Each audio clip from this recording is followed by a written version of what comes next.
नमस्कार साथियों, आज मैं बात करने वाला RSCT एग्ज़ाम के आंसर्स के बारे में। तो आज 15 अक्टूबर 2023 को जो RSCT का एग्ज़ाम है उसके आंसर्स लेके आया हूँ। मेरे पास इसकी डी सीरीज़ के आंसर्स है। मैं डी सीरीज़ के आंसर्स लेके आया हूँ अभी तो आपके लिए। तो आपके जिस सीरीज़ का आपके पेपर हुआ, आपकी जो सीरीज़ है उसके अकॉर्डिंग आप मिलान कर लेना, ठीक है। तो आगे चलते हैं। इसमें जो मैंने पेन से टिक किए वो आंसर्स करेक्ट है। तो जैसे कि पहले में कौन सा साइबर खतरा नहीं है, तो इसमें ऑप्शन हो जाएगा, करेक्ट ऑप्शन हो जाएगा डी। सेकंड में एक वेबसाइट पर सिक्योर सील का क्या मुख्य अर्थ होता था, इसमें करेक्ट ऑप्शन हो जाएगा ऑप्शन सी। थर्ड में है, निम्नलिखित में से भारत में इलेक्ट्रॉनिक लेन देन और डिजिटल हस्ताक्षर को प्रबंधित और नियंत्रित करने का खास उद्देश्य रखने वाले कानून क्या है, तो इसमें आ जाएगा ऑप्शन सी करेक्ट ऑप्शन, ठीक है। और फोर्थ के अंदर एक विंडोज ऑपरेटिंग सिस्टम में सिस्टम रिस्टोर का प्राथमिक उद्देश्य, तो इसमें आ जाएगा ऑप्शन सी करेक्ट है। आप अपने मिलान कर लें, ठीक है, क्वेश्चन के अकॉर्डिंग। HTTP का वेब पतों के संदर्भ में क्या अर्थ होता है, इसका hypertext transfer protocol, option A correct है। वेब ब्राउज करने के लिए किस प्रकार के सॉफ्टवेयर का उपयोग क्या कर सकते हैं, तो इसमें ऑप्शन बी करेक्ट है। सेवंथ, MS एक्सेल 2010 में किस शॉर्टकट कुंजी का उपयोग एक एक्सेल का वर्कबुक सहेजने के लिए किया गया, यानी सेव के बारे में, यानी वर्कबुक को सेव करने के लिए बारे में बता रहा है, तो option A is correct. Eighth में है, भारत में पैन कार्ड का मुख्य उद्देश्य क्या है, तो इसमें टैक्स के उद्देश्यों के लिए आय और वित्तीय लेन देन का परिवर्तन करना, है ऑप्शन सी करेक्ट है। नाइन्थ में एक्सेल 2010 में किसी सेल को कॉपी किया या कट किए गए सेलों को पेस्ट करने के लिए किस शॉर्टकट कुंजी का, तो ऑप्शन सी करेक्ट है। MS एक्सेल 2010 में सेल पता का सही उदाहरण क्या है, तो इसमें ऑप्शन बी करेक्ट हो जाएगा। Google drive, Microsoft one drive और ड्रॉप बॉक्स में ऑप्शन डी करेक्ट हो जाएगा। साथ ही इसमें मैं जो भी आंसर लेके आऊँ वो मेरे अकॉर्डिंग लेके आऊँ, मेरे अनुभव के अकॉर्डिंग लेके आया हूँ, ठीक है। तो इसे आप ऑफिशियल आंसर की ना समझे। और ट्वेल्थ में आ जाएगा, भारत में रुपए कार्ड की शुरुआत किस संगठन ने की थी, तो आ जाएगा National Payments Corporation of India, option C correct है। 13 में जाएगा, किसी सोशल नेटवर्किंग साइट को उसका पोस्ट अक्षर सिम और हैशटैग का उपयोग करने के लिए जाना जाता है, तो ट्विटर आ जाएगा। ट्विटर का वैसे भी नाम चेंज हो गया, ठीक है, इसमें ट्विटर है तो ट्विटर कर लेना। और राजस्थान ई साइन का प्राथमिक उद्देश्य, तो ऑप्शन बी करेक्ट है, ठीक है। फिर 15 में आ जाएगा, राजस्थान संपर्क पोर्टल का उद्देश्य क्या है, तो शिकायत सुलझाने की और शिकायत सुलझाने की सेवा है, ठीक है, ऑप्शन बी करेक्ट है। 16 में आ जाएगा, भारत में आधार कार्ड का प्राथमिक उद्देश्य क्या है, तो पहचान स्थापित करना, तो सरकारी लाभ और सेवाओं का लाभ उठाना, ठीक है, ऑप्शन सी इज करेक्ट। और 17 में आ जाएगा, ऑप्शन ए इज करेक्ट है, मिलान करना यहाँ पे, ठीक है। 18 में आ जाएगा, MS वर्ड 2010 में चयन टेक्स्ट और ऑब्जेक्ट को काटने के लिए कौन सा कीबोर्ड शॉर्टकट प्रयुक्त होता है, तो ऑप्शन ए इज करेक्ट, और Ctrl+X है ना।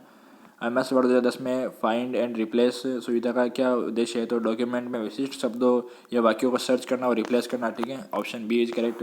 MS वर्ड 2010 में कौन सा दृश्य आपको आपके दस्तावेज को प्रिंट करने में कैसे दिखेगा, कौन सा दृश्य आपको आपके दस्तावेज को प्रिंट करने पर कैसा दिखेगा, मर्जिंग्स और पेज ब्रेक डिस्प्ले के साथ, तो इसमें print layout, option B is correct है।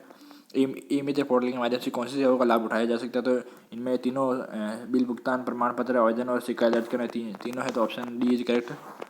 और 22 के अंदर जाएंगे अपन, MS वर्ड 2010 में पाठ के रूप में दिखाने के लिए जिन रिबन टेक्स्ट में विकल्प होते हैं, जैसे फॉन्ट कलर और हाईलाइट कलर क्या है, तो ये होम में आ जाएगा, ठीक है। और जैसे ये जो भी इसमें आता है वो होम के अंदर आते हैं सारे MS वर्ड में, ठीक है। 22 में ऑप्शन ए इज करेक्ट।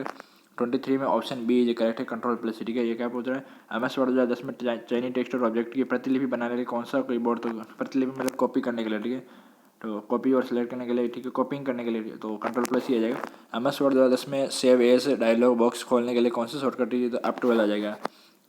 और MS वर्ड 2010 में आखिरी क्रिया को वापस लेने के लिए कौन सा कीबोर्ड है, तो Ctrl+Z। आखिरी क्रिया मतलब कि जैसे अंडू करना किसी को भी, ऐसे जैसे हमने कट कर लिया तो ऑप्शन अंडू करने के लिए तो Ctrl+Z का उपयोग होता है इसके अंदर, तो correct option is option B हो जाएगा। MS एक्सेल 2010 में एक्सेल वर्कबुक के लिए क्या फाइल एंड एक्सटेंशन होता है, तो .xls।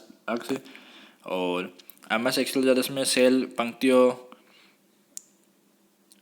पंक्तियों और कॉलम्स के स्वरूप में स्वरूपित करने के लिए आदेश देने के लिए कौन सा रिबन टैब होता है, तो होम होता है, ठीक है, ऑप्शन एज करेक्ट। 28 में एक्सेल 2010 में एक नंबर्स की सीरीज को जोड़ने के लिए कौन सा फंक्शन प्रयुक्त होता है, तो ऑप्शन ए सम, जोड़ने के लिए सम होगा। एक्सेल 2010 में एक बड़े वर्कशीट को स्क्रॉल करते समय दृश्य में रखने के लिए पंक्तियों और कॉलम को फ्रीज करने के लिए कौन सा फीचर प्रयुक्त होता है, तो ए वाला ऑप्शन है फ्रीज पेन्स, ठीक है।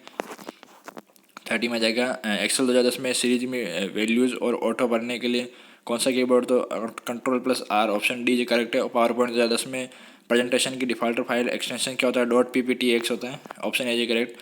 पावर पॉइंट 2010 में किस रिबन टेक्स्ट में टेक्स्ट, छवि और वीडियो को स्लाइड डालने के लिए कंबाइंड्स होते हैं? तो option B insert is correct.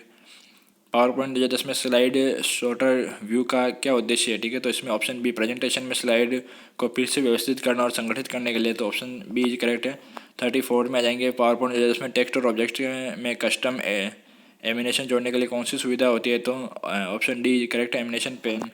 और 35 में पावर पॉइंट 2010 में स्लाइड मास्टर का उद्देश्य क्या है? तो इसमें आ जाएगा B, option B is correct है, सभी स्लाइडों में एक समरूपता डिजाइन और लेआउट लागू करने के लिए। ठीक है, तो ये आपके 35 क्वेश्चन हो गए। तो सारे क्वेश्चन मेरे अकॉर्डिंग आंसर मैं अपने अनुभव के अकॉर्डिंग दिया हूँ, तो आप इसे ऑफिशियल ना समझे। और जैसा कि मैंने बताया तो वो सारे करेक्ट होंगे। ठीक है, तो आपका उम्मीद करता हूँ आपका एग्ज़ाम अच्छा हुआ होगा। ठीक है, धन्यवाद दोस्तों।